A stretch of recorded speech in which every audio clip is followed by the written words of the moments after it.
En el umbral de una nueva era, la humanidad enfrenta una revolución sin precedentes. La ciencia ficción se convierte en realidad. ¿Cómo cambiará nuestra sociedad con la llegada de Optimus, el robot humanoide de Tesla y Elon Musk? Hoy, en El Candelabro, exploramos los retos sociales, económicos y laborales de este cambio generacional con nuestro invitado especial, Frank Escandel, analista e investigador en el proyecto Google Odisseia Digital Futures Project. ¿Estamos preparados para lo que viene? Encendemos las velas.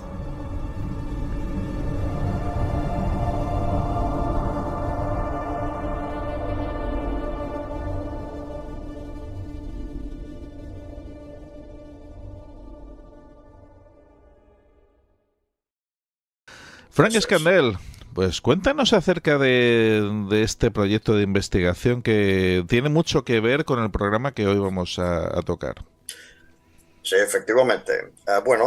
Hace ya en febrero de este año 2024, Odisseia, el Observatorio del Impacto Social y Ético de la Inteligencia Artificial, del cual yo soy miembro, pues digamos que presentó, debido a que a finales de 2023, digamos que el brazo filantrópico de Google, o conocido como Google Charity o google.org, que es un sitio web, lo podéis ir a visitar, digamos que empezó a proponerle a eh, centros de investigación y universidades muy específicos en Norteamérica, en Europa y en Asia, muy específicos,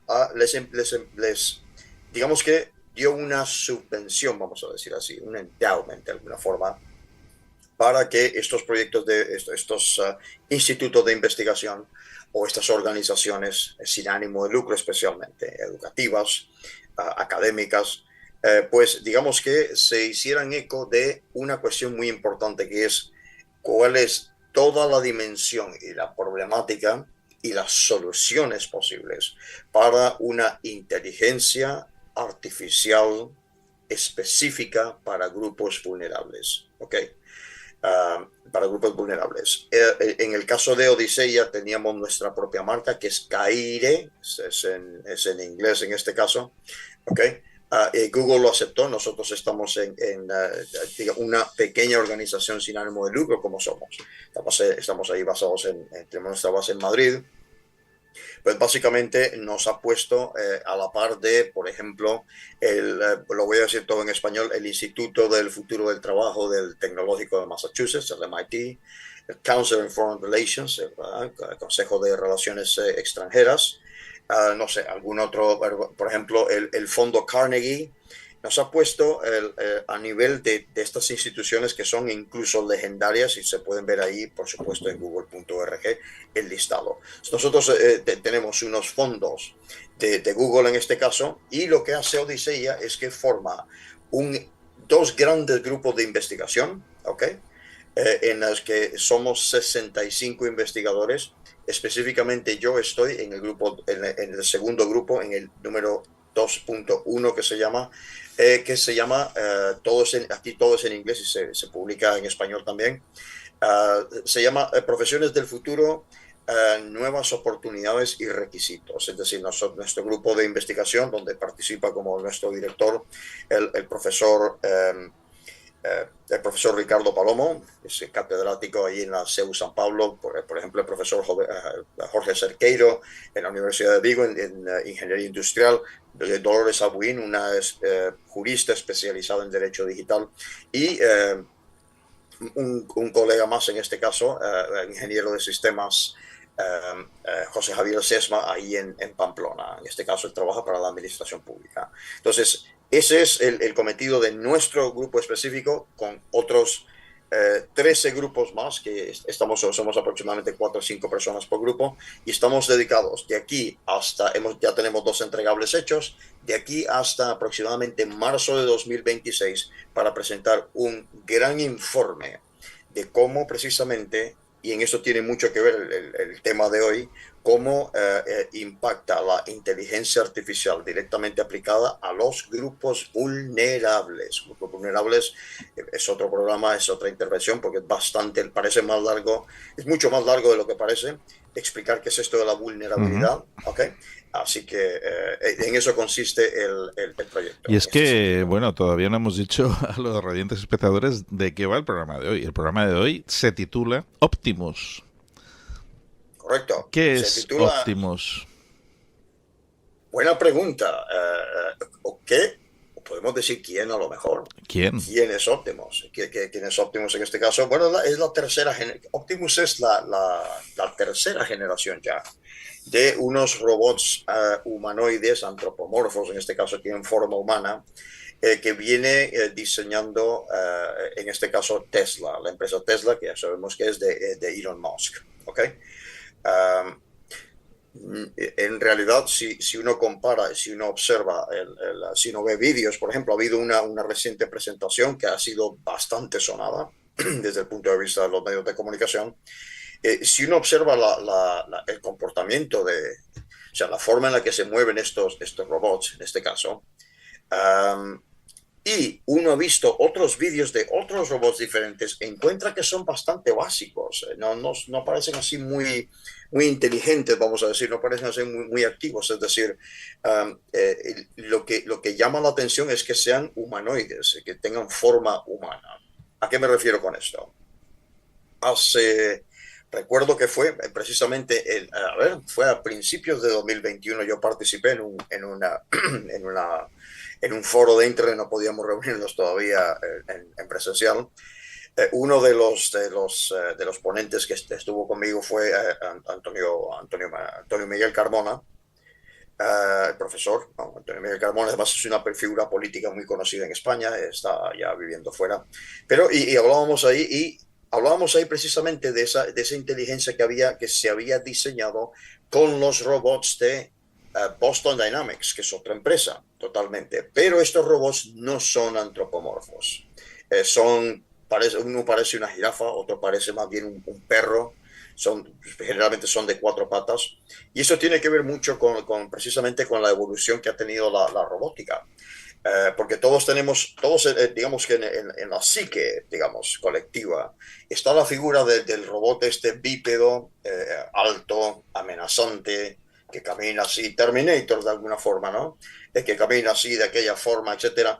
Pero en realidad, eso es una crítica a la fisiología humana también. En realidad, andar sobre 2 piernas nada más es bastante ineficiente. Es mucho más eficiente que una máquina tenga por lo menos 3 puntos de apoyo, porque es mucho más versátil y es mucho más ágil en ese sentido que nosotros. Lo que pasa es que sí tienen más fuerza en los brazos en ese sentido. Pero bueno, está esa diferencia entre Optimus y los robots que podemos ver, por ejemplo, en Boston Dynamics. Hay otro robot por ahí también, que es Sofía, ¿okay? ¿Os acordaréis de ella? Que es la figura de esta figura femenina, que se supone que iba a ser una especie de asistente en cuestiones científicas, incluso matemáticas y demás, pero la han utilizado directamente solamente como una ventana para inversión. E incluso es la primera robot del mundo con ciudadanía, tiene ciudadanía saudí.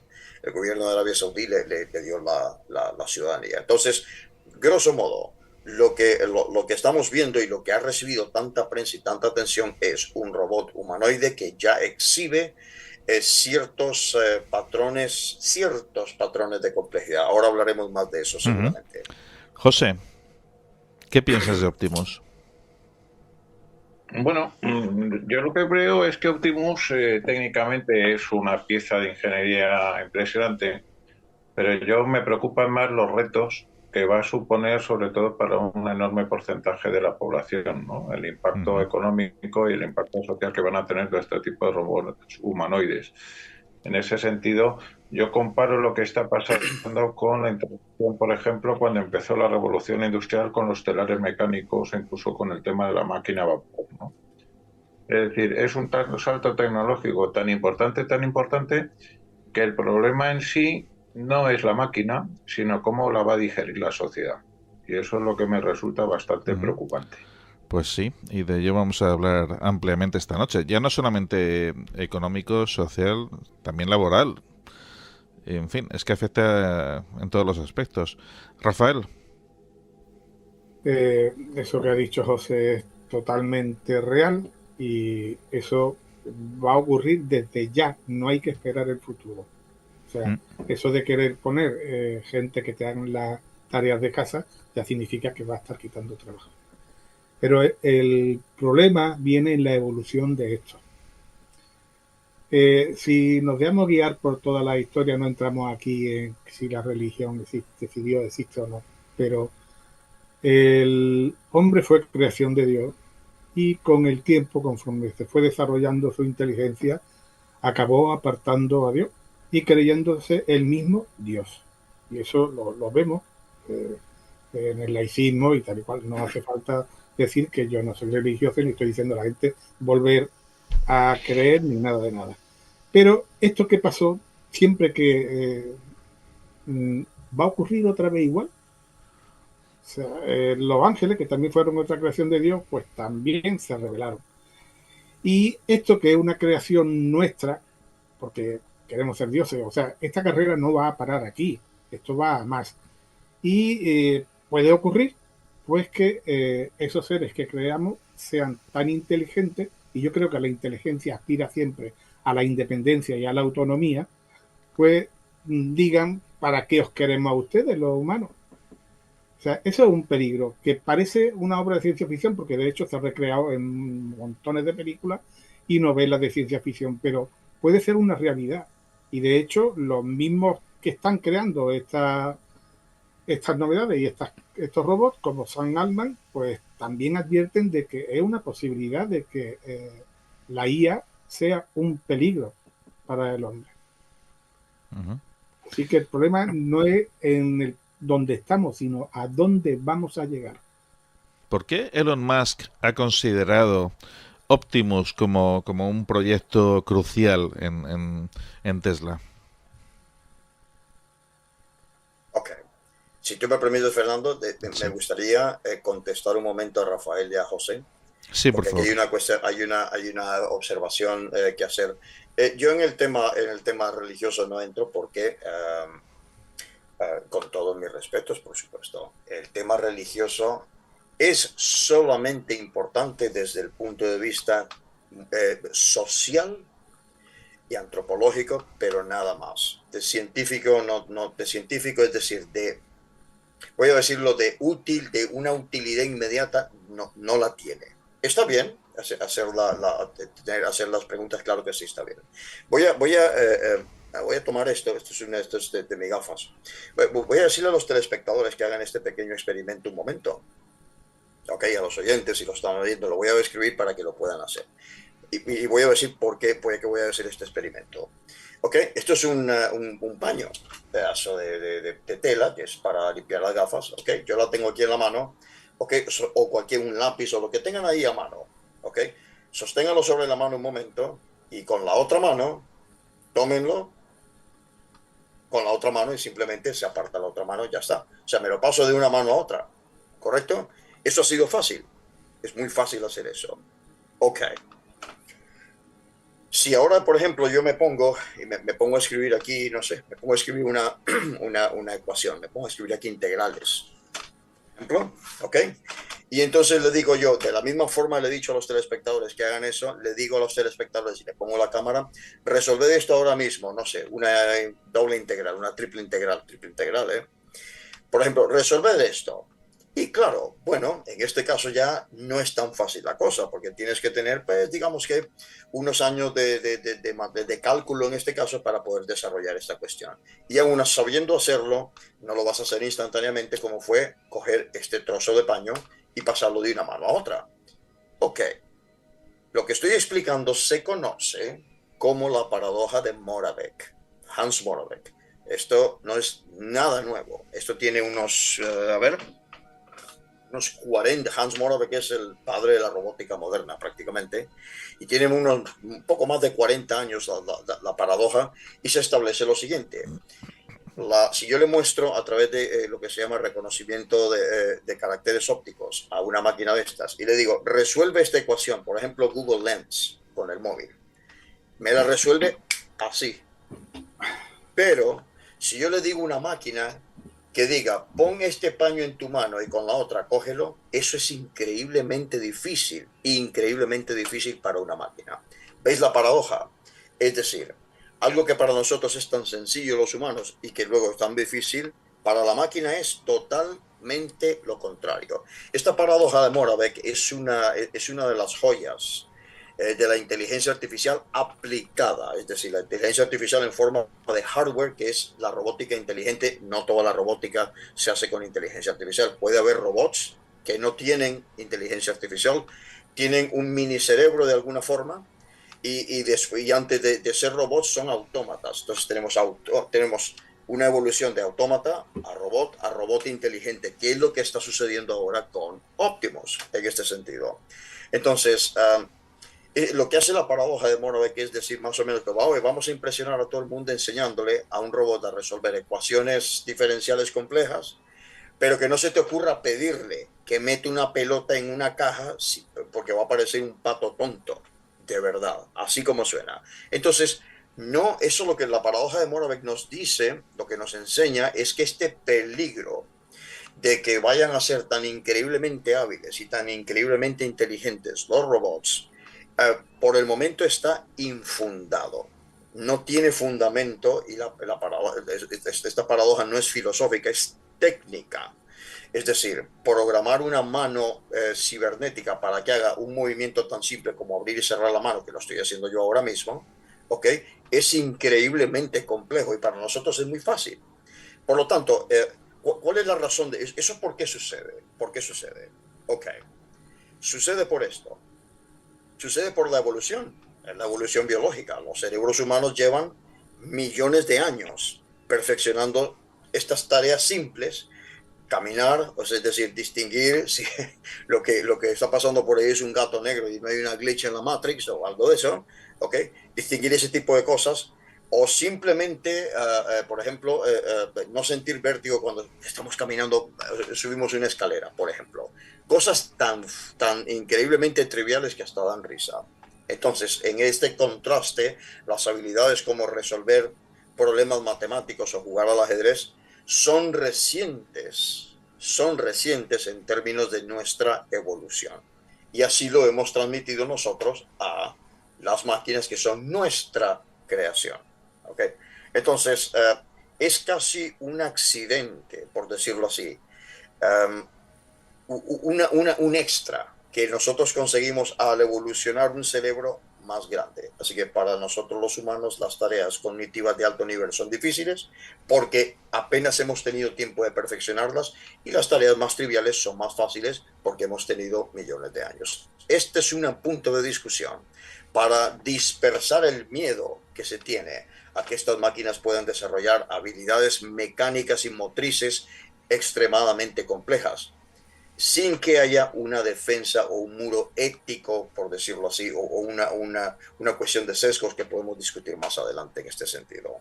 Okay. Quería hacer la acotación porque creo que es importante, y además que los oyentes y los telespectadores pues vayan a ver. Se llama Paradoja de Moravec. No obstante, Frank, si en apenas 50 años ha habido tal avance tecnológico, Correcto. ¿No crees que en muy pocos años más esto será bastante más sencillo? La robótica no tiene 50 años, tiene aproximadamente 2.400 años de existencia. Porque así, además, ha sido documentado esto. Pero tienes que reconocer que en apenas 50 años ha habido un avance realmente muy importante. Correcto, sí, ha habido un avance muy importante y, lógicamente, lo que nosotros mismos hemos creado podría superar nuestras propias habilidades, pero eso no implica en ningún momento que estas habilidades vayan a convertirse en algo peligroso para nosotros, porque ni siquiera sabemos, nosotros damos por sentado que existe algo llamado conciencia. Esto es un tema que hemos tocado aquí antes. Nosotros damos por sentado eso y ni siquiera sabemos lo que es. Conciencia, la forma de identificar el término conciencia es más una cuestión identitaria que otra cosa, nada más. Pero la conciencia como tal, el término conciencia, no hay una definición clara de lo que es, al igual que no hay una definición clara de lo que es inteligencia. Yo he discutido, también en algunos aquí me parece, yo he discutido que en este caso la inteligencia artificial es un término de marketing, pero no se llamaba así. Ese no es el tema de esta noche, la inteligencia artificial, que es el instrumento que ayuda a la robótica, que ha estado, de hecho, la robótica ha estado en un invierno muy largo desde los años 80, que no ha recibido inversión y que con Boston Dynamics y con Sofía, hace muy poquitos años, ha empezado a surgir porque la inteligencia artificial, que es software y es intangible, se hace tangible a través de robots. Y a través de robots software también que existen, como ChatGPT. ChatGPT es un robot software, no es tangible, es todo código, es todo número. Y actúa a través de una interfaz gráfica de usuario que se llama, una pantalla para que sea accesible a los sentidos humanos. Ya está, no es otra cosa. Ya. Pero mira, a ver, yo quería hacerte José. Bueno, me estoy de acuerdo en la diferencia entre el concepto del robot, como lo plantease el sistema en autómata, pero no es verdad que la nueva aplicación de estos sistemas lo que están generando es un impacto social tremendo. Por ejemplo, cuando tú te encuentras una fábrica de automóviles y de repente, como ponía Volvo, tiene una fábrica de automóviles con la cual se encuentra totalmente automatizada, los sistemas de soldadura, los sistemas de pintura, etcétera, y te encuentras con que simplemente existen prácticamente, a lo mejor una fábrica que podía tener 1.000 empleados se encuentra reducida a 50 y que se dedican fundamentalmente al trabajo de los autómatas, lo que estamos planteando es un problema importante de qué hacer con las 950 personas que sobran. Es decir, correcto, la introducción de la ciencia, la mecánica, la inteligencia artificial está siendo tan rápida que lo que no está permitiendo es la adecuación social al resto de aquellas personas que se van a ver excluidas por el avance de la técnica. Es cierto que se dice que la robótica, la inteligencia va a generar miles de puestos de empleo. Pero ¿qué hacemos con todas esas personas que se encuentran, o bien por la edad o por la falta de habilidades, que se quedan en esa tierra de nadie cuyo puesto de trabajo va a ser sustituido por una inteligencia artificial? Y me limito a una cosa tan básica como simplemente una operadora de teléfono de una agencia de compañía de seguros que es sustituida por una máquina que acaba sacándote los nervios simplemente para poder contactar con una persona. Ok, vamos hacia atrás, porque debo decir que lo que has dicho es muy importante, José. El grupo de investigación específico en el que yo participo, en este de Google Odisseia, Digital Futures Project, etc.,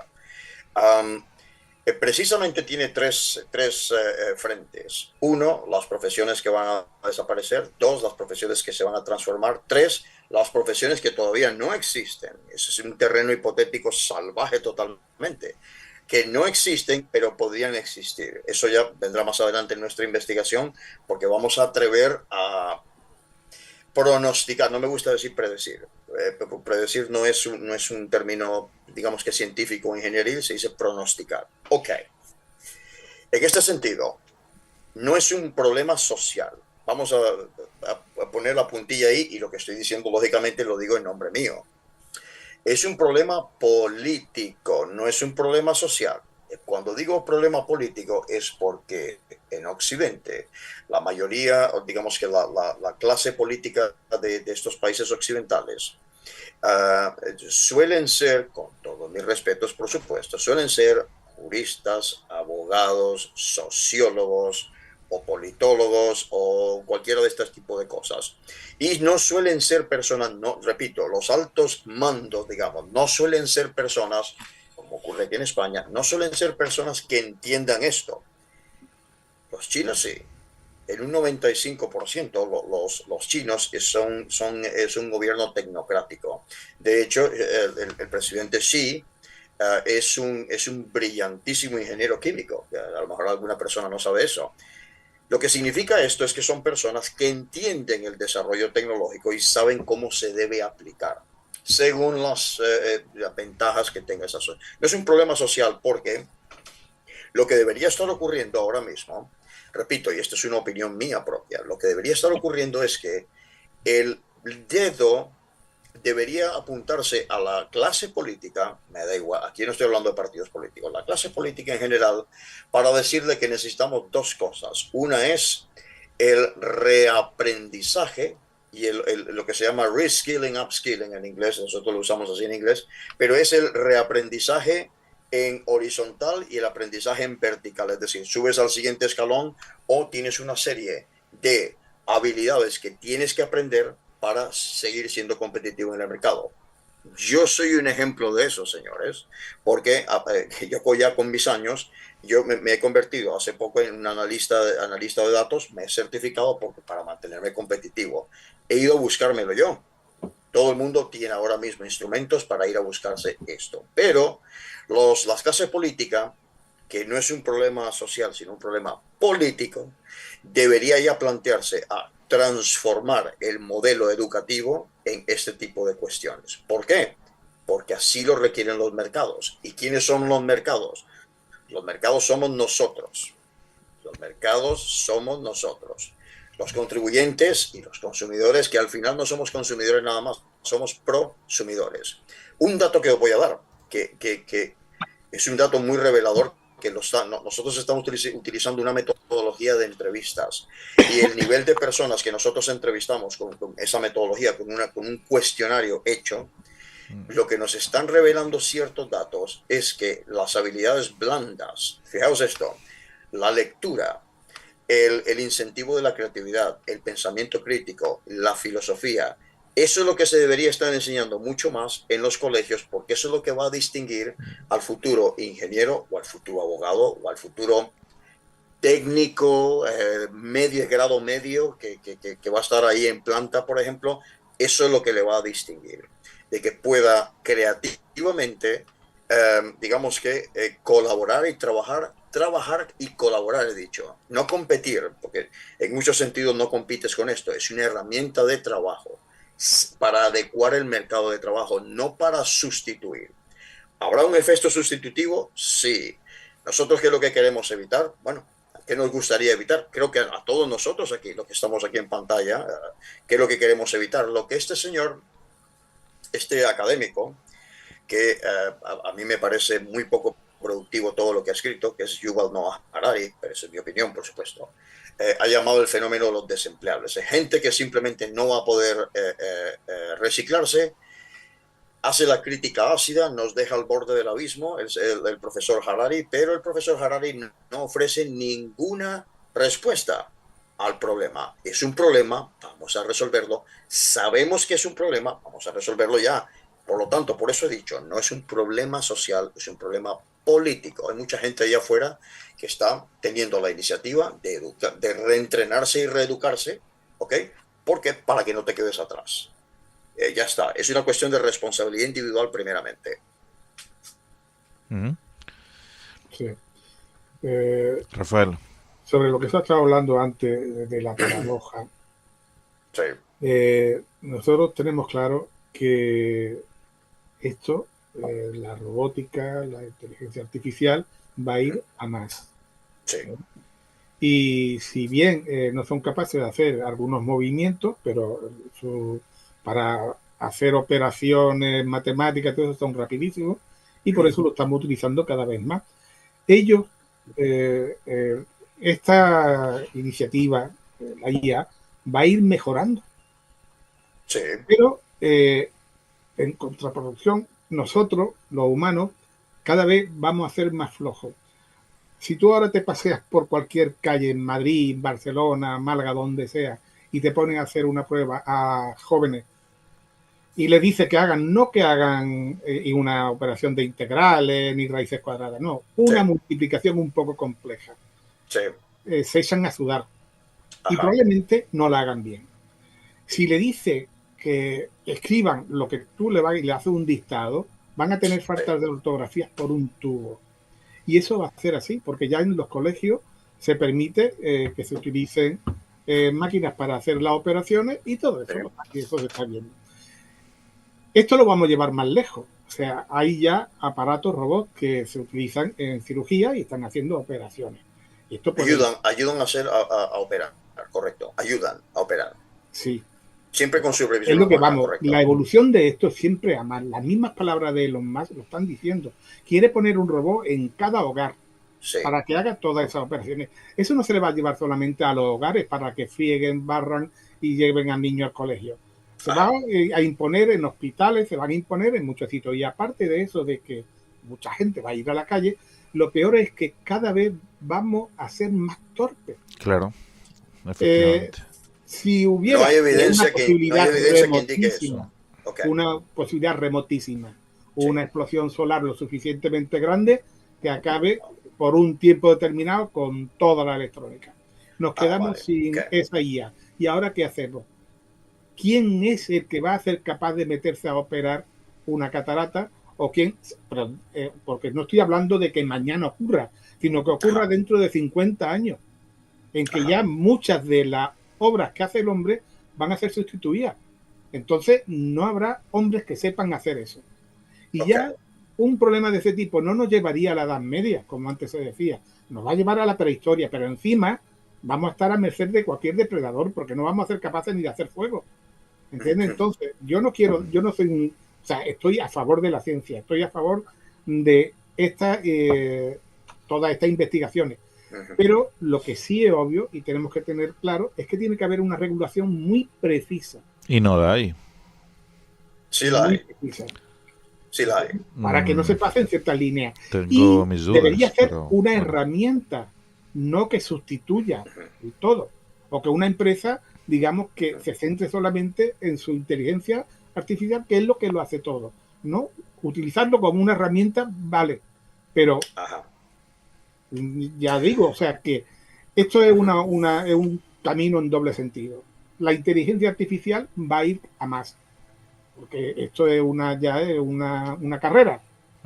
Y eso va a ir quitando al hombre cada vez más actuaciones. Ya no solo una regulación, sino al mismo tiempo debería de haber una educación acorde a este crecimiento, ¿no? A esta evolución.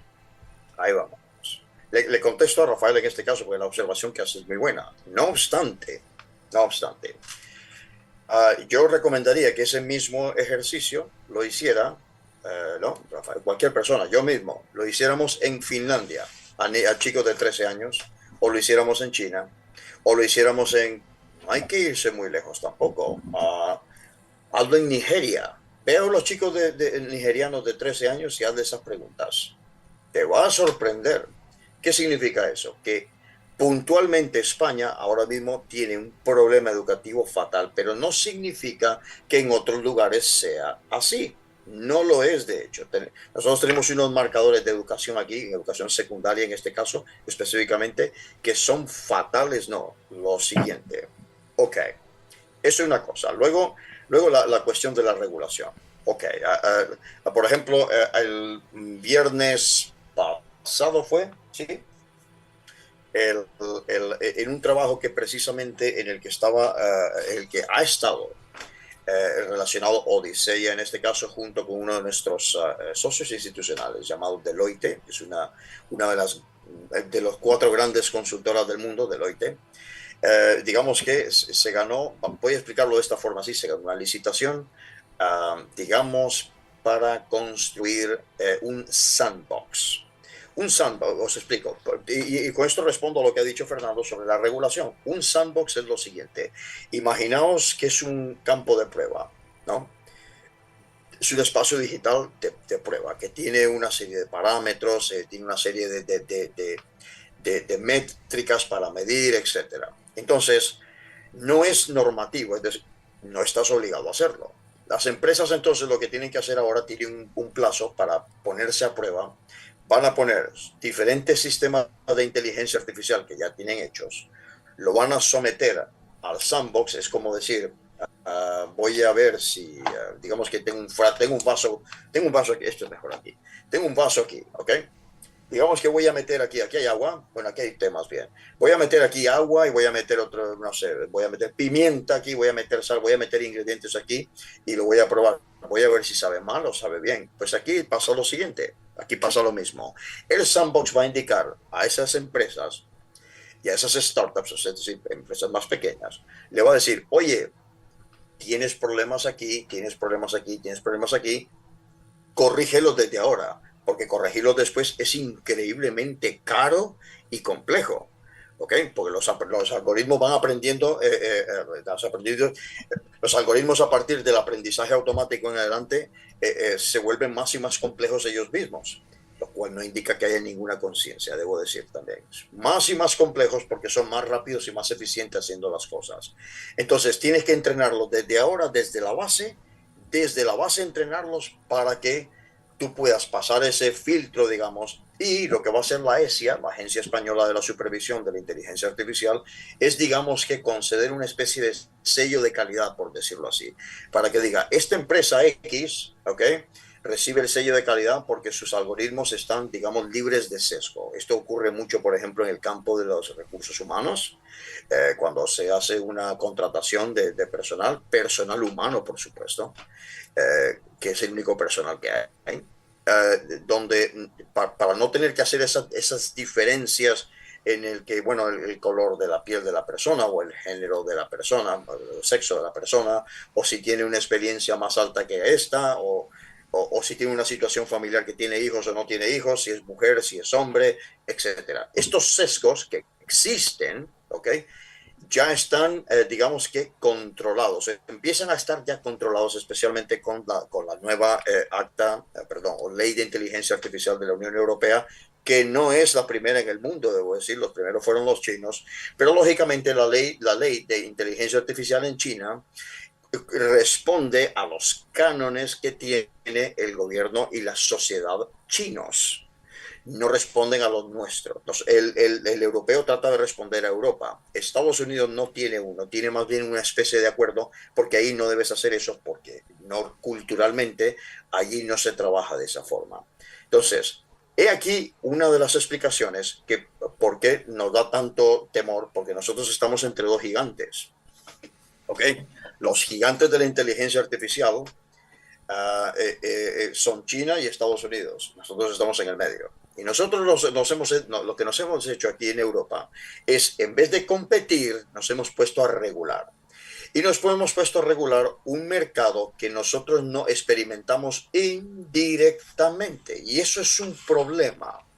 Es un problema experimentarlo indirectamente porque, primero que todo, voy a poner un ejemplo aquí, no quiero hacerlo largo para que no sea muy complejo, pero, por ejemplo, las empresas estadounidenses, en este caso americanas más bien, que es como correcto decirlo, las empresas americanas en este caso seguían por una ley llamada sección 230 del Código de los Estados Unidos, de 1996, ¿ok?, que aquí en Europa sería imposible tener algo así, imposible, ¿ok?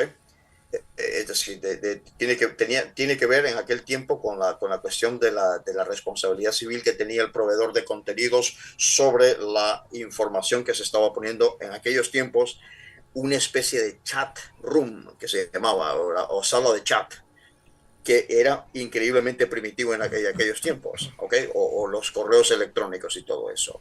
Nada más. Entonces, como es una legislación que no es europea, nosotros estamos aquí haciendo un poco huevos así revueltos, a ver qué, para que no nos coman los pies, pero no estamos innovando nosotros, estamos innovando muy poco. Y el problema de no innovar y de regular sin conocer directamente nos lleva a este tipo de debates que está muy bien tenerlos y son muy necesarios también, pero no van directamente a la raíz del problema. Entonces, indirectamente nosotros tenemos que transformarnos en Europa y empezar a transformar, como tú me dices, Fernando, nuestros sistemas de educación. Pero ya es un problema político, no social. No es un problema de las personas. Es el problema de los líderes políticos a quienes nosotros elegimos con los votos, que no están respondiendo a la labor. Bueno, al mismo tiempo también es un problema social importante y sobre todo laboralmente, ¿no? Porque como bien ha dicho José Sevilla, va a quitar muchos puestos de trabajo. ¿Qué hacemos con esta gente que se queda sin trabajo? ¿Qué pasó? Ok, estos autómatas que he dicho anteriormente no son robots, son autómatas de la segunda, digamos, ¿cómo le podemos llamar a eso? La segunda revolución industrial. Ahora estamos no estamos en la cuarta revolución industrial, estamos en la revolución industrial 3.5, le llamo yo, o 3.6. No es cuarta todavía, aunque eso es un término adoptado por el foro de Davos en este caso. No habría que hacerle mucho caso. Es inteligente, pero no hay que hacerle mucho caso tampoco. Ok, la segunda revolución industrial, aproximadamente años 50 del siglo pasado, cuando nace también la sociedad de la información, cuando nace también la inteligencia artificial en el 56, ok, y todo eso está, pues digamos que vino para par. ¿Qué sucedió con todos estos trabajadores? Se reeducaron, no se fueron a morir de hambre a ningún sitio. Y estamos hablando de que eso sucedió en Estados Unidos, ¿ok? No se fueron a morir de hambre en ningún sitio.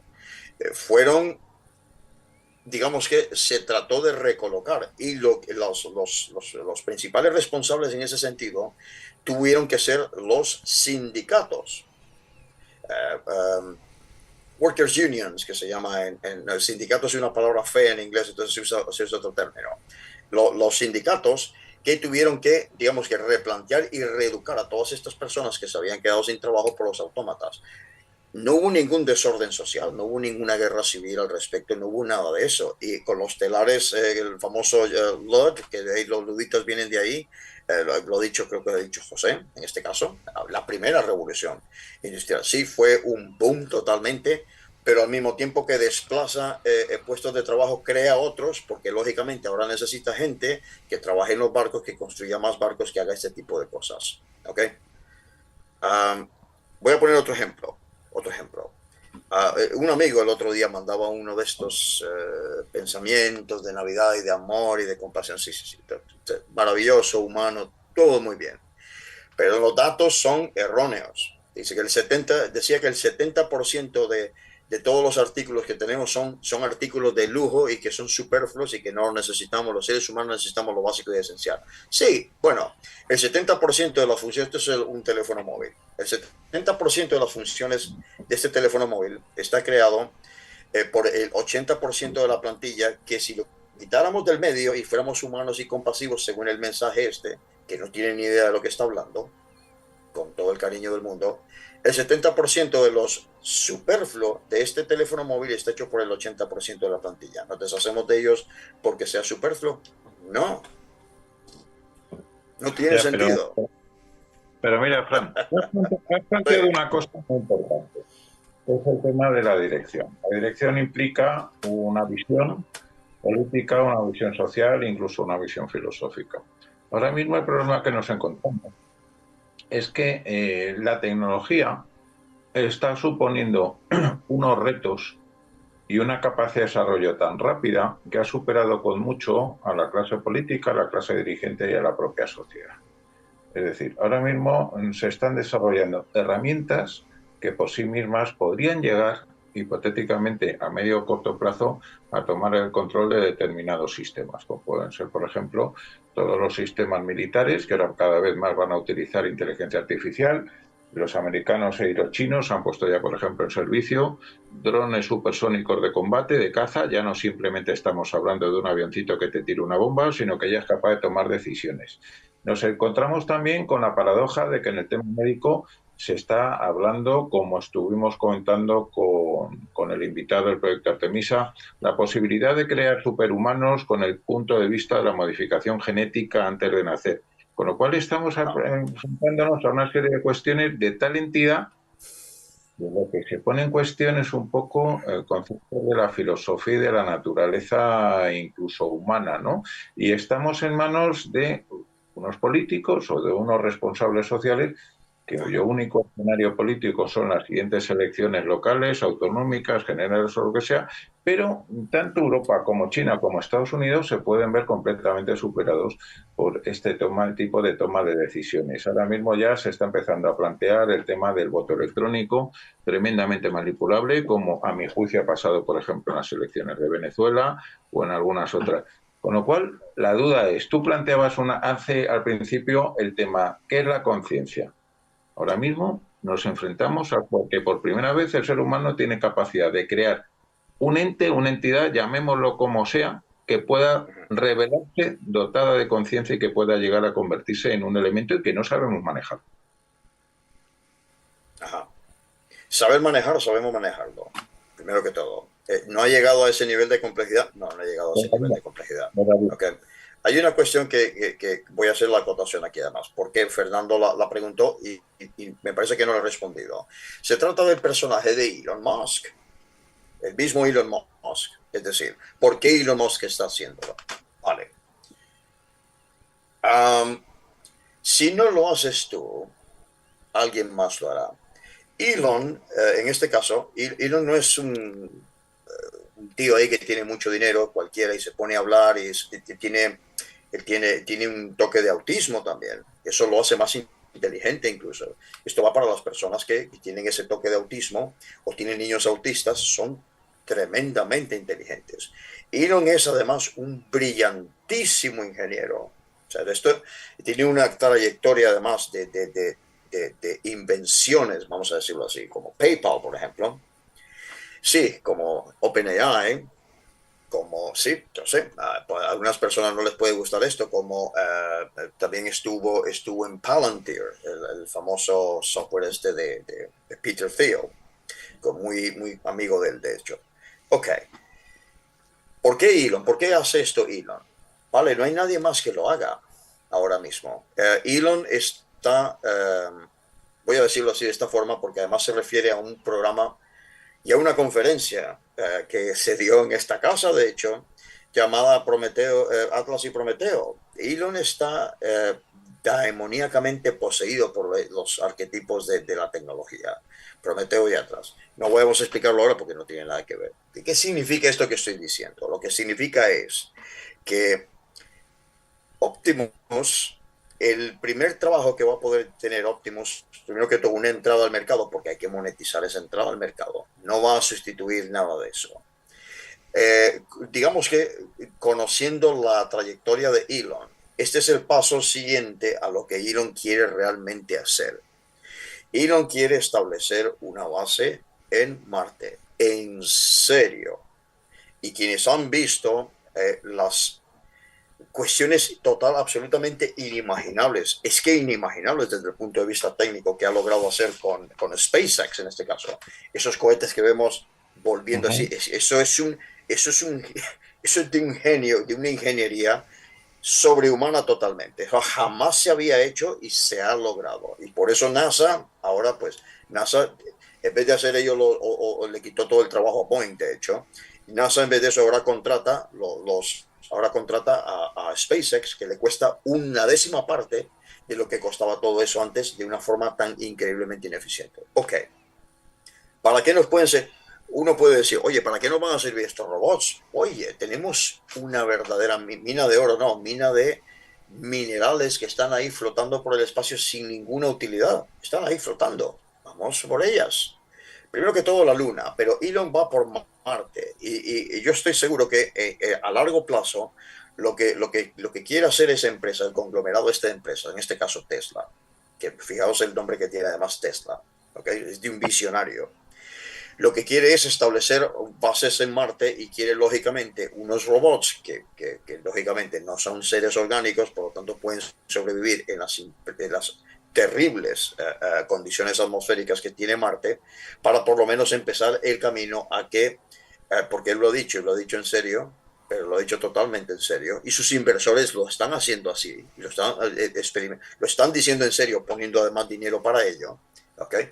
De establecer colonias humanas en Marte y de transformar Marte o de transformar a la especie humana, eso ya se verá. Pero y definitivamente ir a Marte, y Marte es además el siguiente paso de Marte es el cinturón de asteroides, que son un montón de piedras que hay ahí, donde hay agua, hielo, minerales, todo lo que tú quieras a tu alcance y que nadie, bueno, que sepamos nosotros, nadie lo está usando, deberíamos ir a usarlo nosotros. Entonces, es un plan a muy largo plazo y se ha dado el primer paso.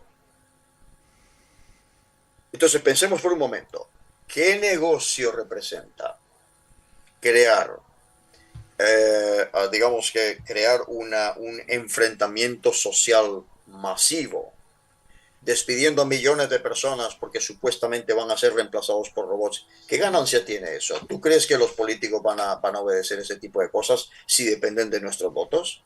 Por supuesto que no.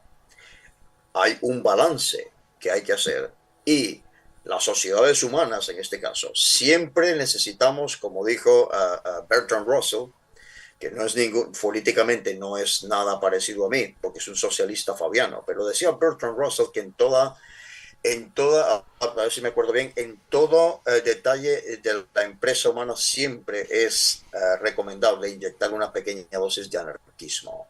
Ese tipo de estos enfrentamientos, estas némesis que surgen, son los que nos mantienen creativos, especialmente a Occidente, que esa es nuestro ethos, es el de la revolución constante, el de la creatividad humana. Mira, quería hacerte una...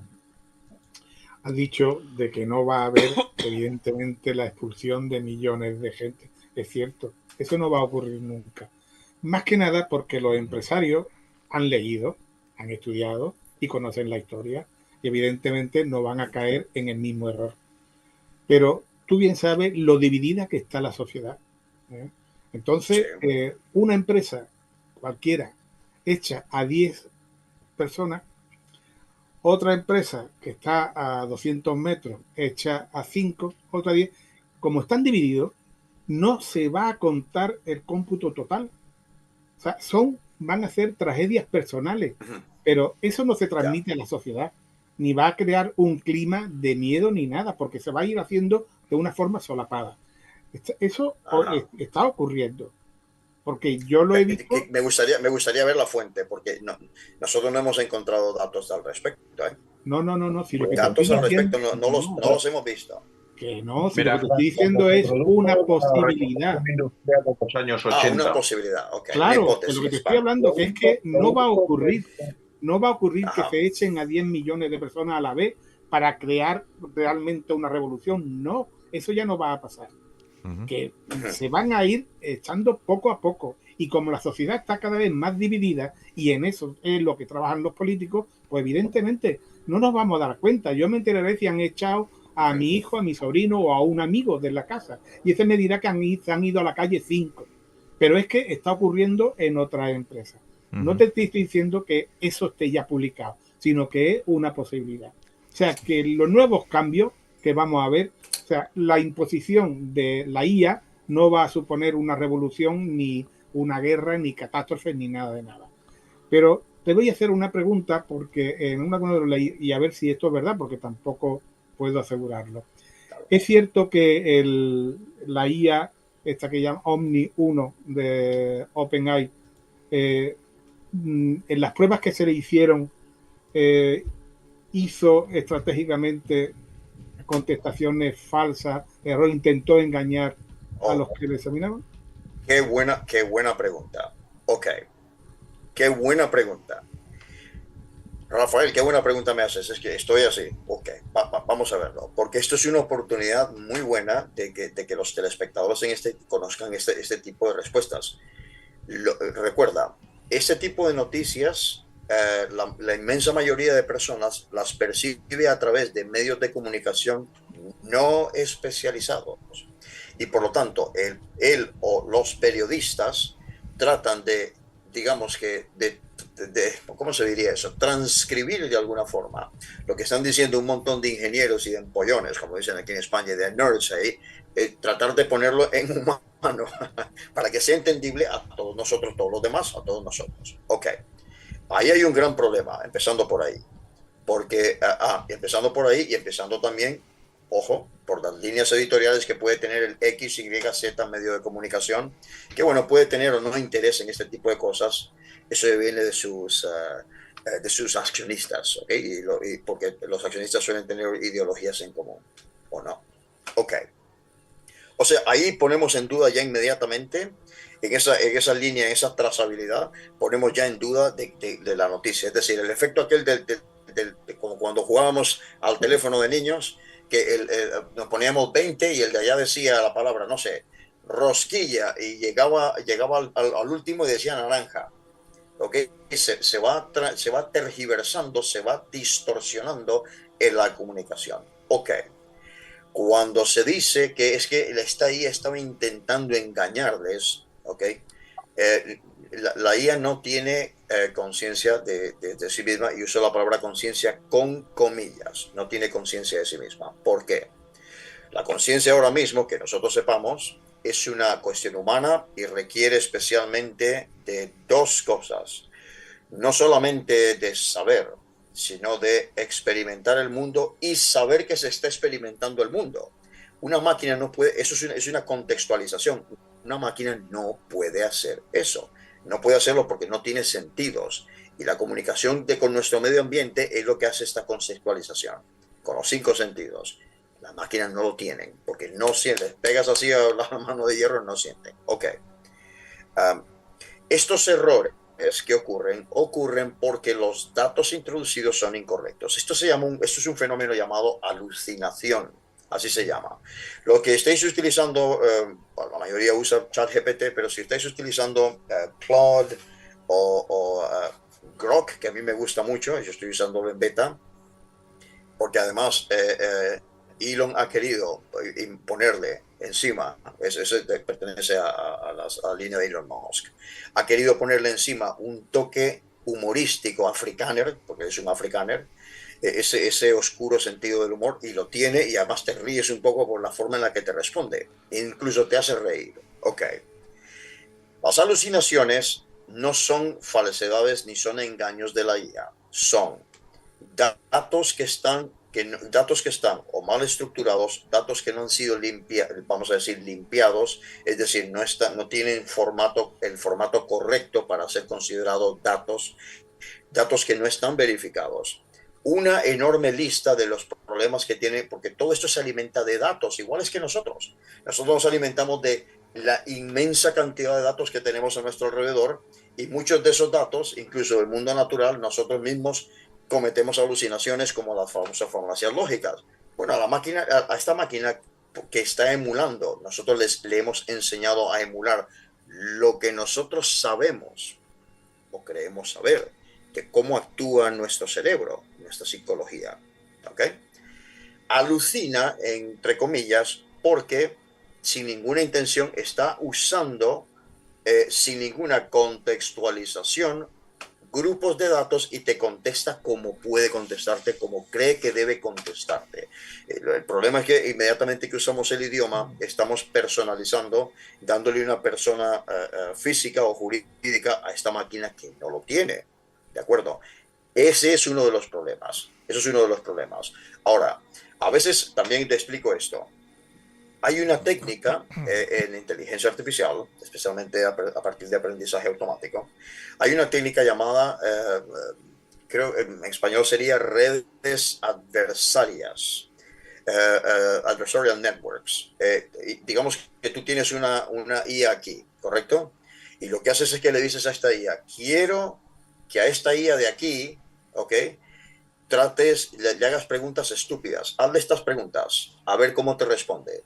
Entonces, esa némesis, este adversario, ¿okay?, empieza a hacerle preguntas, y entonces empiezan digamos que a comunicarse entre sí, y lo que está haciendo es que tu IA original se entrene mejor.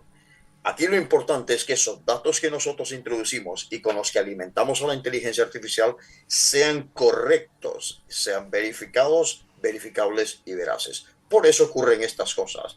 Pero cuando estas noticias llegan digamos que al medio humano en general, que está fuera de los laboratorios y del alcance de los ingenieros, etcétera, llega tergiversado. Entonces parece como que, hay una IA que ha empezado a hablar sola y la han tenido que desconectar, y ese tipo de cosas. Cuando una IA empieza a hacer cosas extrañas, porque todavía son impredecibles, no significa que esté conectada a Internet y vayan a hacer Skynet, de ninguna manera. ¿Okay? Eso es otra discusión, ¿okay? Como decir, se vaya a insertar en un cuerpo que es un robot, que es robótica, y ese robot vaya a ser autónomo e inteligente. Un robot tiene cierto nivel de autonomía, nada más. Pero es que también un cuerpo humano tiene un cierto nivel de autonomía. Como no comas, te mueres. Y como no bebas agua, también te mueres. ¿Okay? Por lo tanto, aquí pasa exactamente lo mismo. Espero haberme explicado, que por lo lo menos que tenga un Sí, sí, poco de sí, sí, sentido. sí. Pero José. esas son las cosas que ocurren, sí, exacto. José, ¿querías aportar algo? Bueno, ha habido recientemente, creo que fue hace año y medio, unas maniobras, un simulacro de inteligencia artificial de la Fuerza Aérea Americana, en la cual a un teórico dron, porque lo que estábamos hablando eran los sistemas de guía, se le encargaba alcanzar unos objetivos determinados. Los objetivos los alcanzaba, pero excediéndose tremendamente en el número de bajas civiles, etcétera.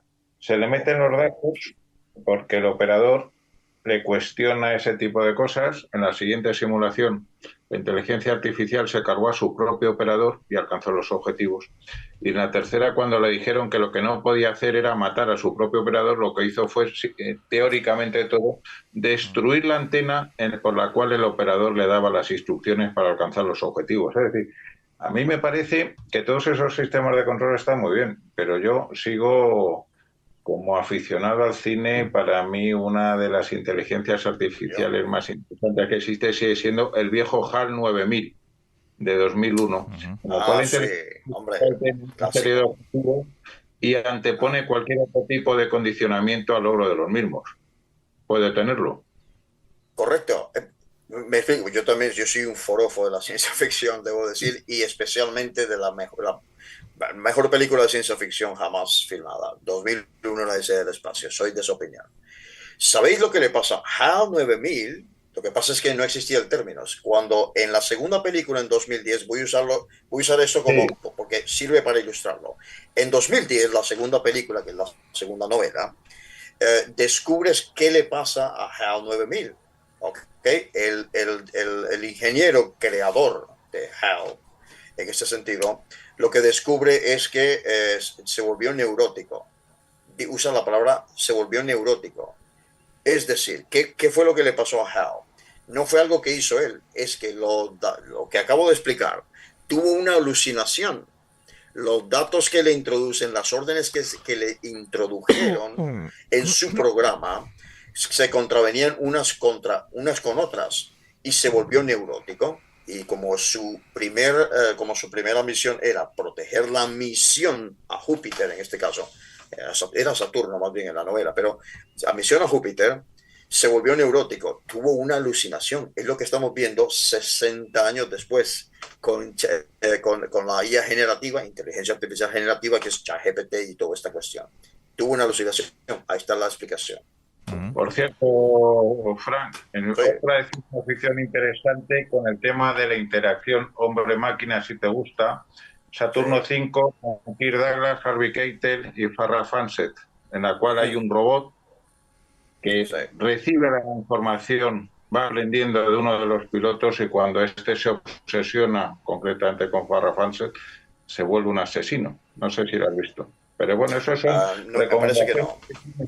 Bueno, pero ya que estamos en cuestión de películas, no se puede olvidar a Ash, el de la nave Nostromo, Sí, el sí, jefe científico, que para todo el mundo es una persona, sí, parece un ser humano, hasta que sí. luego se descubre que no.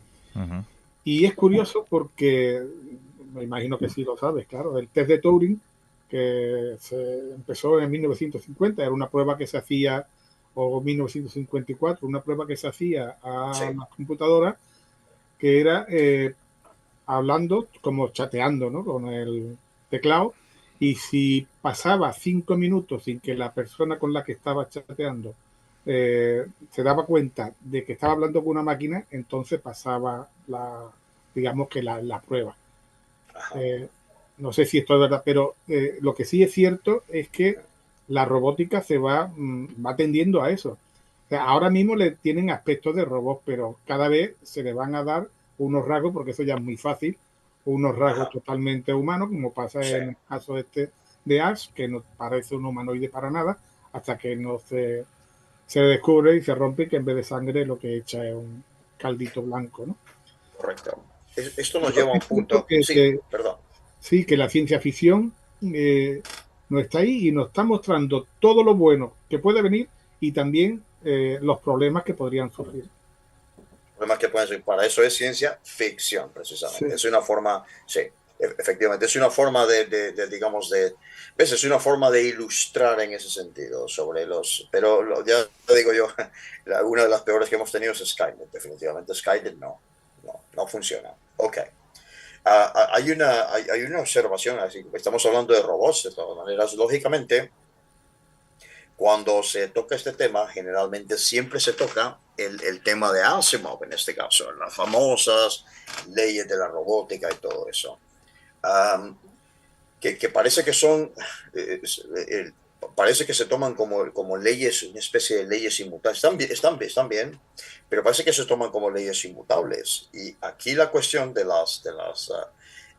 voy a decir algo que a lo mejor pues, puede ser un poco, no sé, un poco inusual, pero las tres reglas básicas, porque ha habido más trabajo sobre estas reglas, digamos, estas leyes de la robótica de Asimov, ¿no? Isaac Asimov. Son un trío de reglas, básicamente, que suenan a puro genio, hasta que intentas aplicarlas técnicamente y descubres que son más trampas filosóficas que soluciones prácticas. Otra vez, pragmatismo. ¿Ok? Es decir, si es el caso para los oyentes en los telespectadores en este caso, digamos que esa primera ley que dice un robot no puede hacer daño a un ser humano ni por inacción permitir que un ser humano sufra daño. Eso suena razonable, suena muy razonable. La idea es que, bueno, en este caso la idea es que las aspiradoras estas inteligentes, ¿no? Que alguno podría tener en casa no se vuelvan homicidas, es decir, pero aquí se topa uno con problemas. ¿Qué es un daño? ¿Qué cuenta como daño? Si yo le hago a otra persona esto es un daño y el robot ¿cómo es? Optimus va a saltar encima de mí, claro, si me pega con un brazo de titanio me parte en dos. ¿Eso cuenta como un daño? ¿Está defendiendo en proporción? Por ejemplo, has mencionado lo de los robots médicos. ¿Es un robot médico que aplica una inyección que duele, además está violando la ley? ¿Eso es un daño? Ok. Por ejemplo, yo qué sé, tu tostadora de pan, que ahora hay tostadoras inteligentes o refrigeradoras inteligentes que te dicen, oye, hay inodoros y váteres inteligentes que cuando haces tus evacúas, inmediatamente mide te hace una analítica básicamente y te dice, deberías dejar de tomar tanta sal. Porque, por ejemplo, debería una tostadora inteligente decir, bueno, estás comiendo donas, debería electrocutarte. ¿Qué es eso del daño? Vale. La segunda ley, hacemos esto porque es inmediatamente relevante a esta cuestión de que Optimus es incluso antropomorfo, es decir, tiene una figura humana, que eso ha sido más bien el boom. La segunda ley dice, pues directamente que un robot debe obedecer las órdenes de los seres humanos, salvo que entren en conflicto con la primera ley. Ok. Es decir, el robot tiene que hacer lo que tú le pidas, pero no si eso implica lastimarte. Otra vez, terreno pantanoso el terreno pantanoso de la contextualización y de las órdenes humanas, de los datos que le vamos a dar a ese robot, a esa inteligencia artificial, que es el cerebro de ese robot físico, en este caso. ¿Qué pasa cuando tus instrucciones, que es lo que le pasó a HAL 9000, qué pasa cuando tus instrucciones son ambiguas o simplemente son estúpidas? Voy a decirlo así, de esta forma. Y hay mucho de eso, ¿eh? O directamente contradictorias. ¿Qué pasa con eso? ¿Qué hace un robot cuando tú le dices, apágate? Y le dices al mismo tiempo, pero sigue trabajando. Entonces, ¿que el robot va a tener un debate interno? ¿Ves el problema de la ley de la robótica? No son como tal y de hecho se han dejado simplemente como un ejercicio filosófico. Ya no es una cuestión técnica, definitivamente. Y no sé si los oyentes o telespectadores sabían esto. Esa tercera ley te dice, entonces, el robot debe proteger su propia existencia. ¿Existencia? O sea, el robot le está diciendo al robot que el robot, oye, tú existes. ¿El robot entiende eso? No lo entiende, ¿eh? En serio, no lo entiende. Ahora mismo no lo entiende, ni lo va a entender. Siempre y cuando, repito, siempre y cuando no entre en conflicto con la primera o la segunda ley. Es Asimov siendo todo ese truco mental. Es decir, el robot tiene que cuidarse, pero no demasiado. Es decir, si salva su vida implica lanzarse a un lago lleno de ácido, lo hará sin pensarlo dos veces. Pero cuida, pero si decide que apagarlo para ahorrar batería es dañino, puede que nunca consigas que haga una pausa. Es decir, si me apago, te va a hacer daño, por lo tanto no te obedezco. Es decir, son un montón de dilemas filosóficos que luego hay que traducir en una secuencia de instrucciones que se llama algoritmo, y eso es increíblemente complejo. Es lo que decíamos al principio de esto, ¿ok? De decirle a un robot que se pase de mano a mano un paño, algo tan trivial, para ellos es increíblemente complejo. Programarlo nosotros es increíblemente complejo, pero porque la cuestión es la ventaja evolutiva que nosotros tenemos sobre ellos. ¿Ok? Y finalizo con esta acotación que he hecho sobre las leyes de la robótica, porque parece, o se ha dado, yo he oído a ciertas personas allá afuera hablar de las leyes de la robótica, porque por cierto, ahora, ok, uno puede tener su opinión de las cosas, pero hay una serie de divulgadores que ahora son expertos en inteligencia artificial. Pues es una cosa, ha habido una explosión ahí de, ahora estás hablando de, bueno, pues me parece muy bien. A mí que no me gusta la palabra experto para nada. No hay expertos, hay especialistas, si acaso.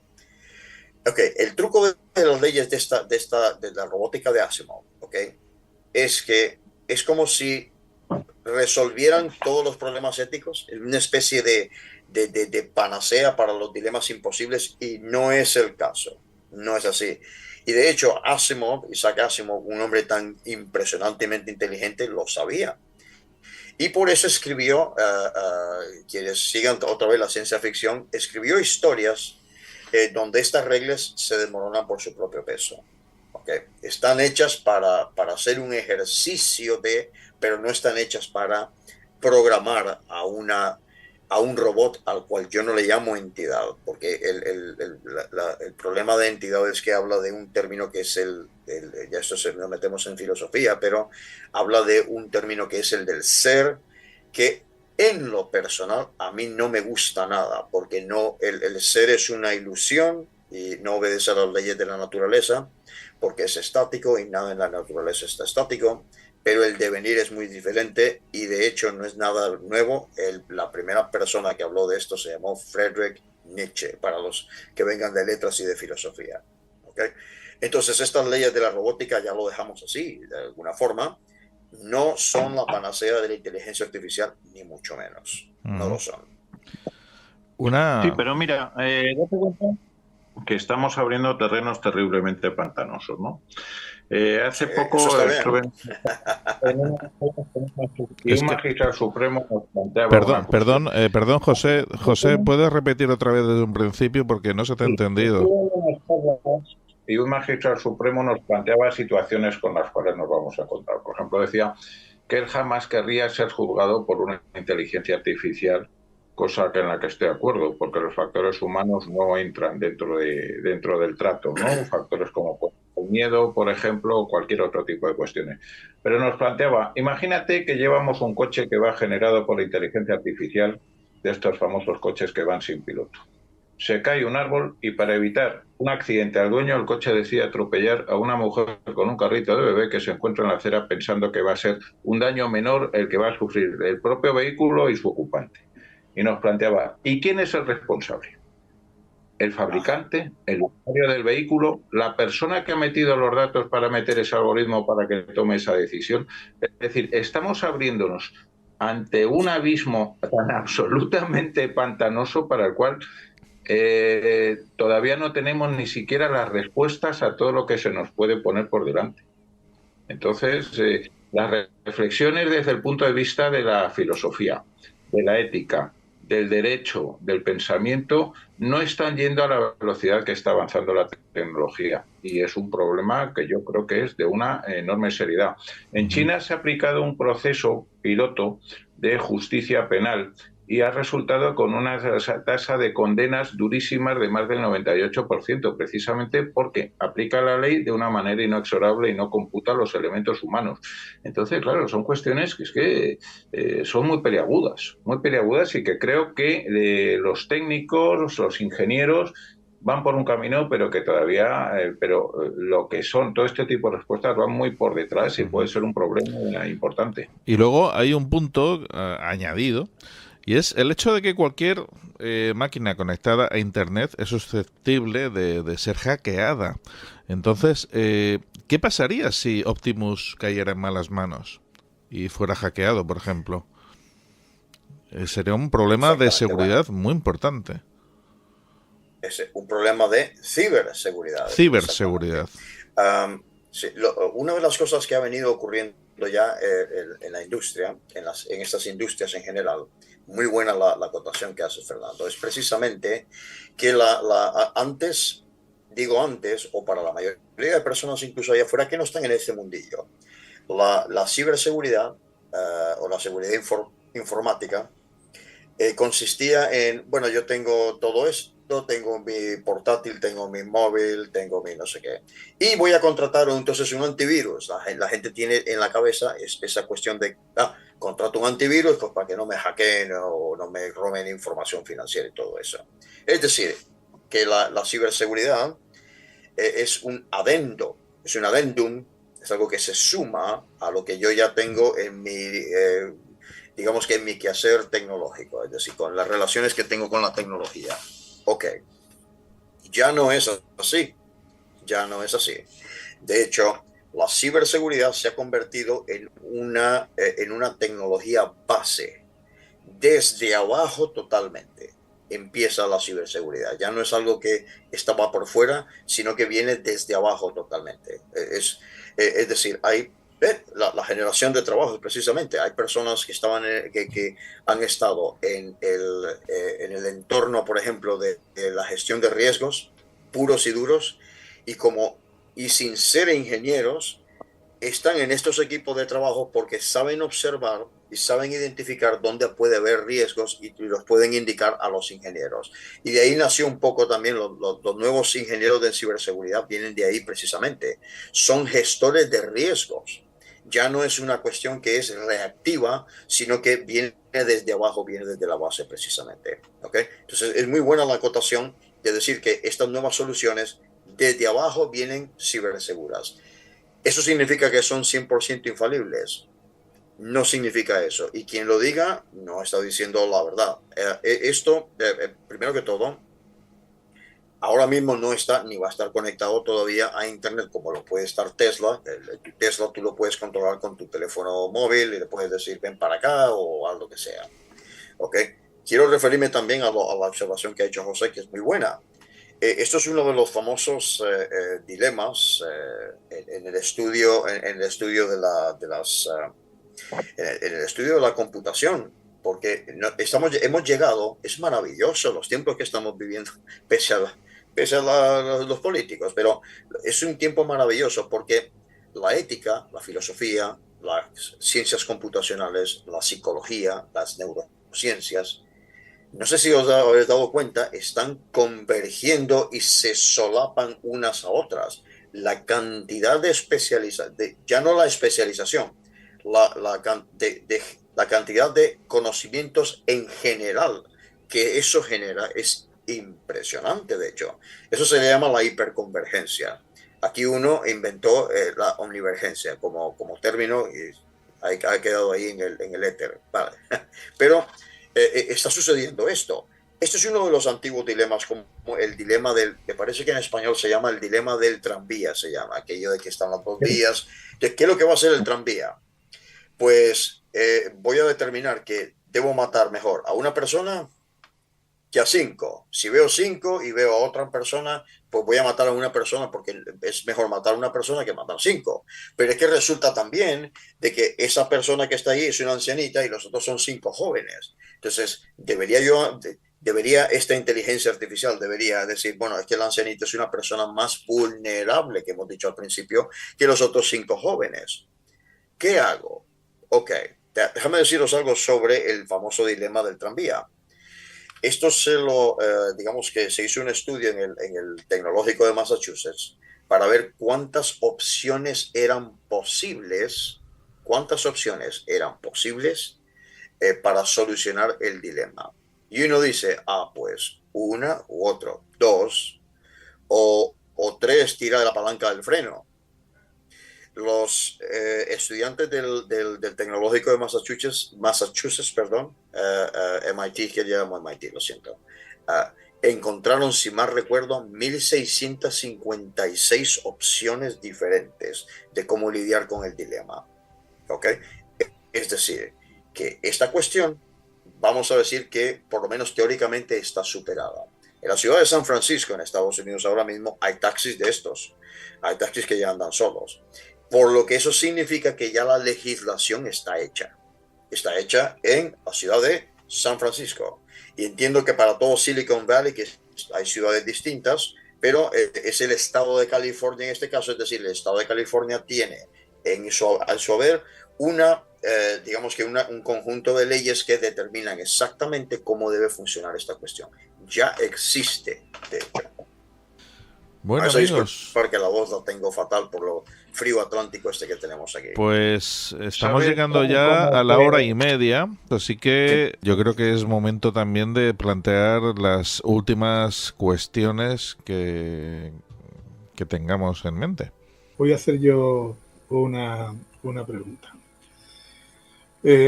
Como habéis hablado de Isaac Asimov, que para mí es un escritor de Isaac Asimov, Sí, correcto. para mí, además de un escritor, o sea, que es un científico de primera, pero además debió tener algo de visionario.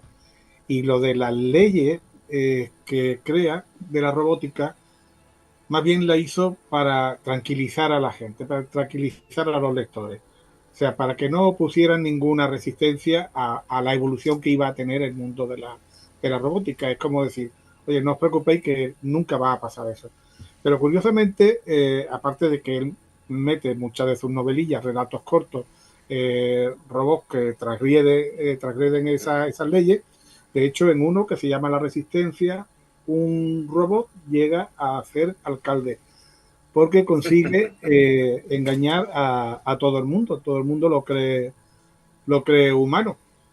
Si esto pasara alguna vez, que algunos iluminados dijeran, oye, para mayor efectividad, ¿por qué le ponemos a un alcalde o a un presidente un robot que nunca se va a equivocar? ¿Qué pasaría? Porque el problema principal es que carece de ética. El robot buscará el ser lo más eficaz posible. O sea, busca la eficacia. Pero, ¿cómo andaría? O sea, porque esto sería un problema grave. No va a llegar, espero que no. Okay. Viene un meteorito antes. Ahora mismo, ese es un terreno también que tenemos que ver, Odisea, prácticamente por eso se creó, que es el terreno de la inteligencia artificial ética, que se llama, y responsable. Okay. Esto ya existe. Lo que pasa es que desgraciadamente no se oye, casi no se oye nada de esto, pero ya existe. Yo le invito a todos los telespectadores que visiten nuestro sitio web y se informen. Odisea.org, vais a descubrir muchas cosas que os van a gustar, seguro que os van a gustar. Hay ya conceptos, en este caso principios éticos muy bien establecidos, que no vamos a llamarlos universales porque no tienen valor universal y posiblemente nunca lo tengan porque lógicamente, al igual que esto llamado Declaración Universal de los Derechos Humanos, que de universal no tiene nada. Es una visión de los derechos humanos según los criterios de Occidente. En otros sitios del mundo es muy diferente, así que de universal no tiene nada. Ok. Y en este sentido, sí hay una serie de conceptos, son aproximadamente, ¿sabes? Que me recuerdo, son unos 5, donde se dice esto, cada empresa lógicamente lo trabajará, pero esto tiene que estar presente. Una de ellas es, especialmente la que uno oye mucho, es el de la transparencia. La transparencia es una evolución de lo que se llamaba también un poco la explicabilidad, así se llamaba. La explicabilidad consiste en esto. Digamos, en plural, estábamos creando inteligencias artificiales, lo estoy diciendo en plural, ¿ok? Inteligencias artificiales que aprendían, y cuando tú ibas a, digamos, a decirle, a preguntarle, por decirle así, ¿cómo ha llegado tú a esa respuesta? No podían decírtelo. O el ser humano no podía entender, vamos a decir, entre comillas, el razonamiento de la máquina. Entonces, esto de la explicabilidad, ahora se llama más que todo transparencia, es que los algoritmos son capaces de explicarse a sí mismos, perdón. Es decir, lo que hacen es, yo he llegado a esta conclusión por este procedimiento de esta forma, de esta forma y de esta forma. Eso tiene que estar ya, y lo es, y está sucediendo. Así está sucediendo. Porque parte de nuestro trabajo, además de la investigación esta con Google Odisseia Digital Future Project, ¿ok? Odisseia y hay otras también, están dedicadas a esto, y en muchos países además. Ok. Una de ellas es esa, otra de ellas es la cuestión de los sesgos algorítmicos, otra cosa es la cuestión de qué principios éticos, la privacidad, por ejemplo, que es muy importante, la privacidad de los datos, los derechos de autor, por ejemplo, ese tipo de cosas, todo eso ya está contemplado. ¿No estaba contemplado antes? No estaba contemplado antes, pero vuelvo a decir esto, necesitábamos de Sam Altman y de OpenAI, ¿ok? Para meterse sin ningún permiso de nadie, meterse a Internet y empezar a sacar datos y a nombrar obras o utilizar obras que estaban protegidas por derechos de autor, pero no en ese sentido, no estaban protegidas, para entonces crear una nueva protección de datos que incluya eso, pero nos hizo falta que alguien invadiera el terreno. Eso tiene mucho que ver con el credo de Silicon Valley, que es parte del credo de Silicon Valley, que es algo así como, prefiero pedir perdón que pedir permiso. Es decir, esa audacia que es la de los emprendedores y de los tecnólogos, es que prefiero ir e invadir el campo, ¿ok?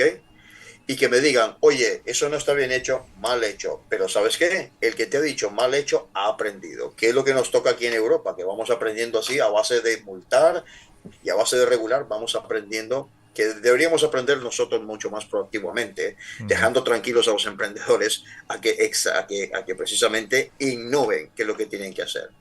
Pero bueno, sí. No, desgraciadamente no es así, no es el caso. Es muy difícil aquí en Europa, continental por lo menos. Bueno, yo soy muy pesimista porque dada la clase política y la decadencia del sistema educativo español, creo que la inteligencia artificial como gobernará en España dentro de poco tiempo va a ser una Thermomix.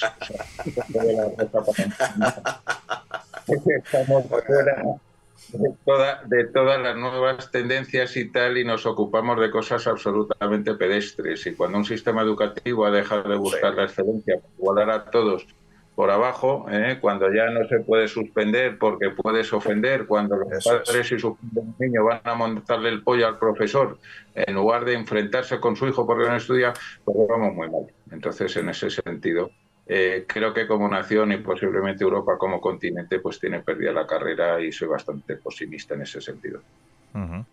Última cuestión que te quisiera hacer, Frank, y es, una vez que hemos hablado ya de todo esto, y visto cómo está España en estos momentos, ya no me refiero al resto de Europa sino solamente a España, cómo es nuestra cultura, nuestra educación, nuestra forma de ver las cosas, ¿debemos de tener miedo a este nuevo ciclo de robótica? Optimus. El miedo no. Con miedo no resuelves absolutamente nada, ¿ok? Lo resuelves con educación, lo resuelves con divulgación responsable, que es algo que estamos haciendo esta noche aquí los cuatro, ¿ok? Es curioso porque en esto de la divulgación responsable debo hacer la acotación también de que mucho cuidado cuando aparezcan estos divulgadores ahí afuera. Voy a contarte lo que hizo la inteligencia artificial de no sé qué. Digo, lo que te están contando son milongas y lo voy a decir así de claro. Y si a alguien le molesta, pues me puede escribir a mí personalmente y yo le contesto. ¿Ok? Lo que están contándole al público son milongas y haciendo dinero con la preocupación lógica y absolutamente humana y normal que tiene el público sobre estos temas. Y les están explotando. Y de hecho, voy a decir también, voy a meter la coletilla aquí, esto de mucho conspiranoico, de estos youtubers que hay por ahí, pululan las redes sociodigitales. Muchos de ellos, pues entonces, están colaborando con el sistema que ellos dicen, contra el que ellos dicen estar luchando. Están colaborando con el sistema precisamente, ¿vale?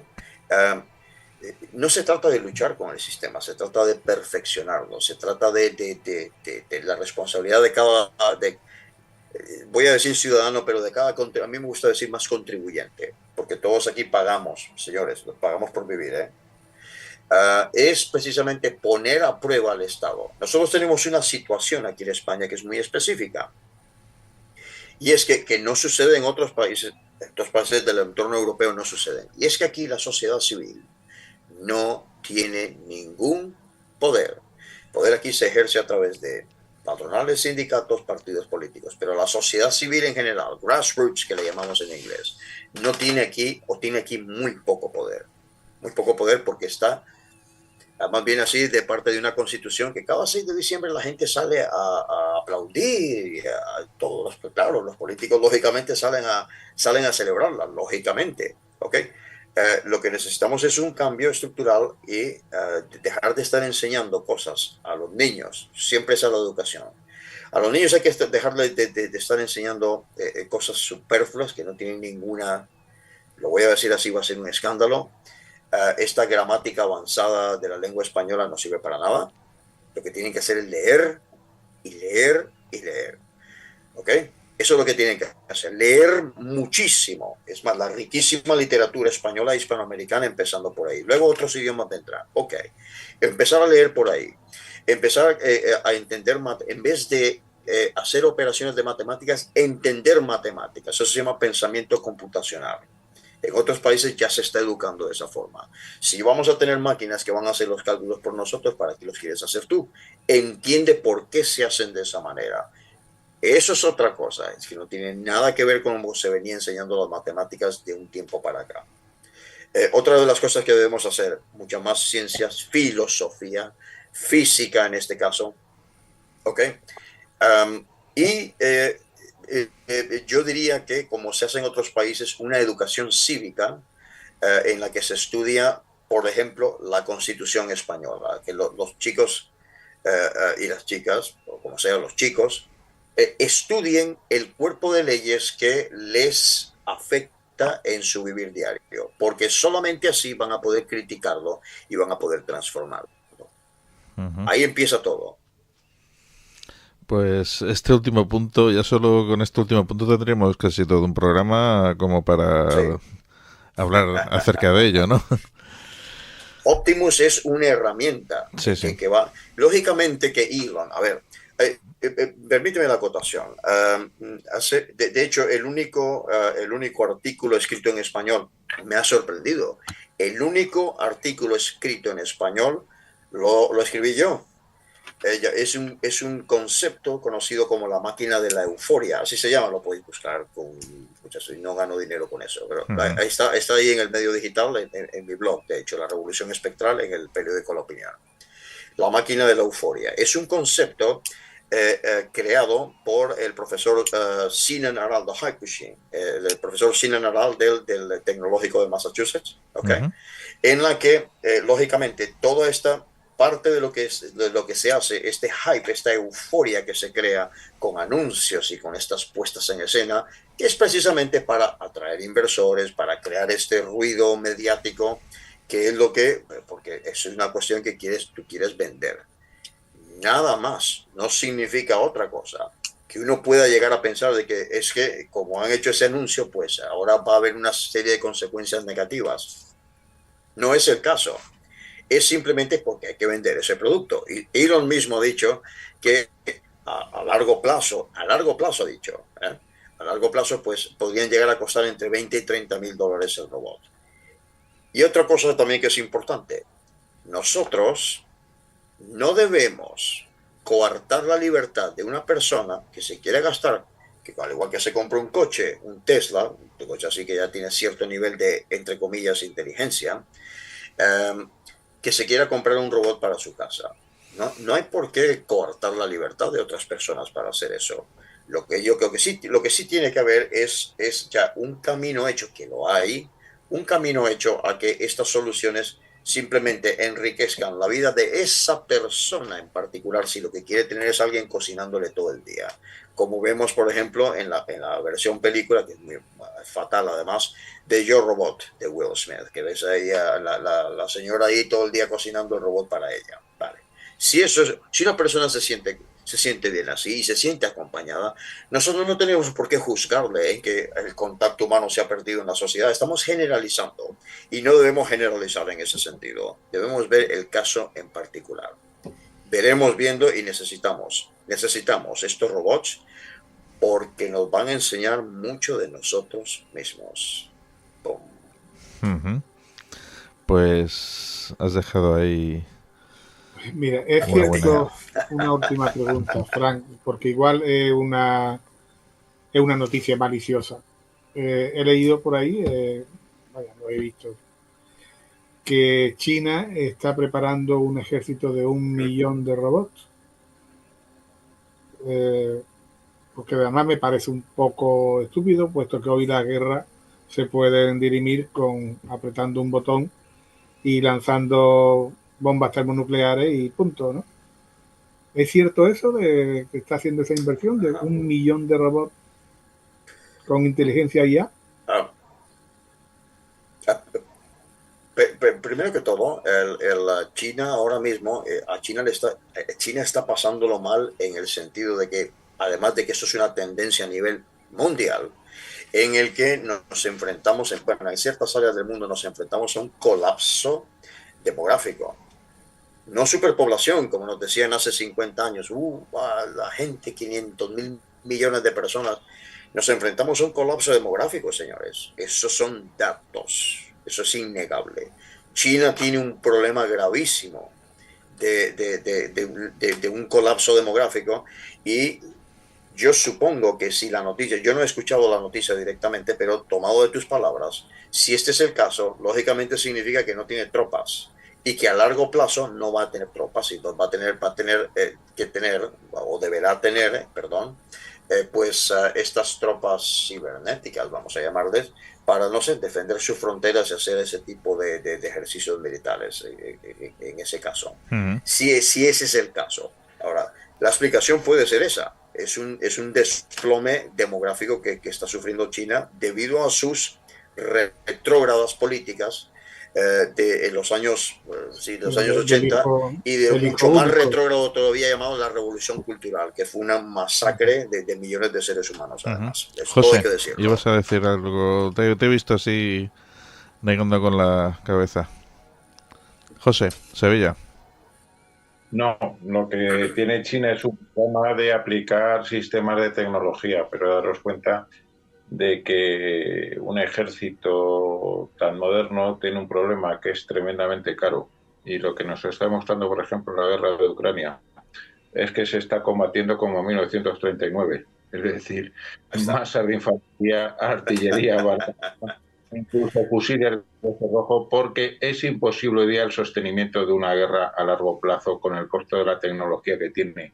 Un caza F-35 anda por encima de los 80 millones de dólares y con unos costos de operatividad absolutamente terroríficos. Esa de disponibilidad es mínima. Los americanos han votado la clase Zumbal de grandes destructores supertecnológicos. Querían hacer 50 y solo han podido hacer 3, y de ellos solamente funciona uno por el costo operativo tan salvaje que tiene. Claro. Es decir, la tecnología existe, pero en ocasiones es tan tremendamente cara que resulta inasumible incluso para un país tan rico como China. Uh-huh. Lo que es inasumible también es una guerra termonuclear, decirlo, que eso solamente es el principio de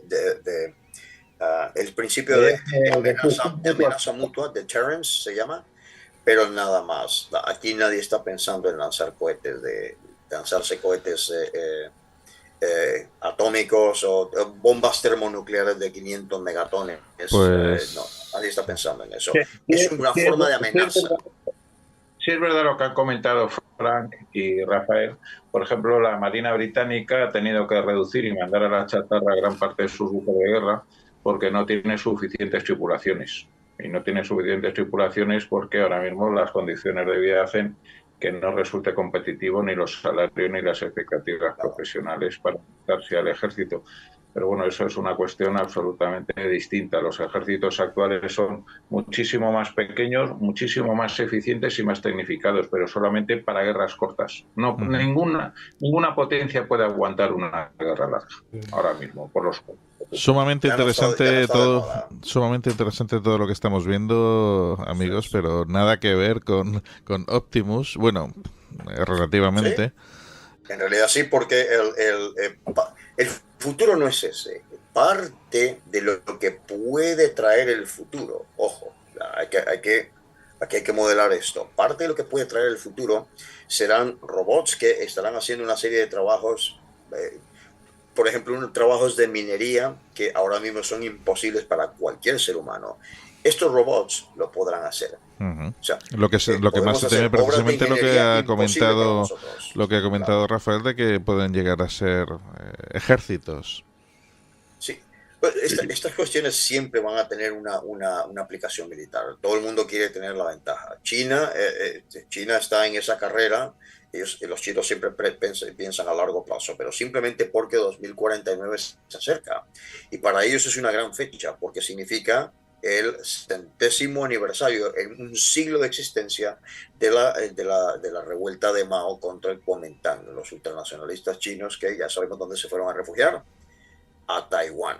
Ahí se fue a refugiar el Kuomintang, los derrotados en la guerra civil china, en el 49. Ujú. Eso es otro tema, pero bueno, Es otro lo he tema. lanzado ahí. Es decir, los mejores semiconductores del mundo están en Taiwán, precisamente. Ujú. No es un accidente. Bueno, pues gracias amigos, porque ha sido, bueno, yo creo que una tertulia muy, pero que muy interesante. Hemos aprendido muchísimo acerca de la robótica actual, acerca de Tesla, de Optimus. Y bueno, es que ha sido todo un lujo teneros a vosotros tres aquí, a Rafael, a José y a Frank Escandel. Muchísimas gracias. Y bueno, yo creo que ha sido un primer programa del año para disfrutarlo, amigos. Así que, todo lo dicho, yo espero que los espectadores y los radioyentes hayan disfrutado como enanos, como yo mismo he disfrutado. Sí, sí. ¿Cierto? Simplemente, Fer, 2025 la inteligencia artificial cumple 70 años de existencia. Entonces estamos de celebración. Gracias, Frank y Rafael, Gracias. José. Buenas Nos noches. volvemos a ver Feliz en la año. tertulia próxima. Feliz año. Feliz año y hasta Feliz año pronto. a todos.